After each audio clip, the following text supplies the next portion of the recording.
This contract in CM Harden Lake in Parke County, Indiana, a crucial maintenance project is about to begin. This is a 60-day undertaking aimed at restoring the control tower service bridge.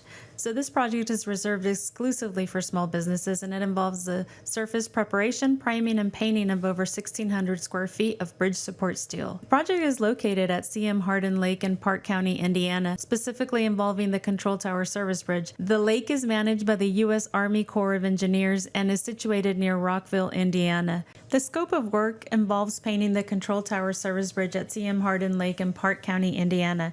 This is a set aside for small businesses, but the key tasks include surface preparation, priming and painting, waste disposal. The responsibilities: ensure compliance with all relevant federal, state, and local regulations, including the U.S. Army Corps of Engineers Safety and Health Requirements Manual.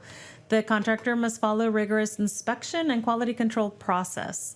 The materials required for the painting of the control tower service bridge include surface preparation materials, which is the sandblasting materials for cleaning and surface preparation of the steel, solvents, abrasives for the blasting. We're going to need primers and paints, which the primer is an epoxy zinc rich paint, the epoxy polyamide paint, which is 2 coats of epoxy, and there's going to be a final coating of polyurethane top coat. There's a protective equipment and supplies that they require because we have to be about safety first. And waste disposal containers for collecting blasting waste. Quick note, all materials must comply with federal, state, and local regulations. The project will take about 60 days from start to finish, restoring this vital structure and ensuring it remains safe and durable for years to come.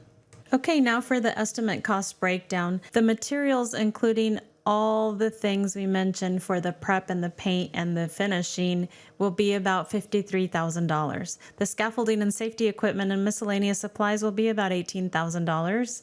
The labor will be around $75,000, which includes multiple professionals in doing this work. The application equipment will be around $13,000, which is going to all total to be about $174,000, which includes the 10% contingency for any unforeseen or unexpected issues that can arise. Remember, the number is with the intent of using subcontractors. To summarize, this job involves preparing and painting over 1,600 square feet of bridge support steel. The calculated estimate totals to $174,000. This job was awarded at $284,000. This gives us about $109,000 in profit. If you do this kind of work, the labor can be a small percentage of what I allowed in my estimate. Doesn't that sound amazing?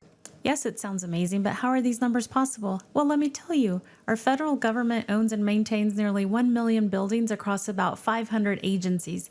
Congress allocates $270 billion a year to maintain them.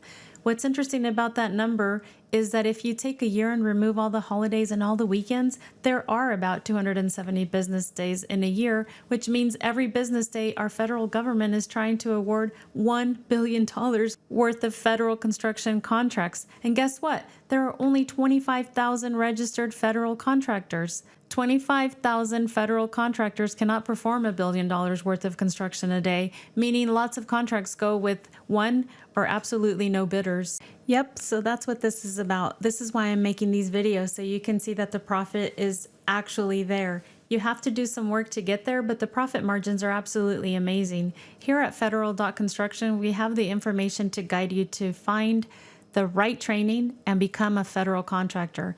Our goal here is to increase the number of good federal contractors to bridge that gap between all the myths related to performing work for our federal government and the reality that if you can do construction locally, you can be a contractor getting work done for the United States government by becoming a national federal contractor. Let us know how we can send the information to you so you can get started today. Thank you. Please like, share, comment, and subscribe. Have a great day.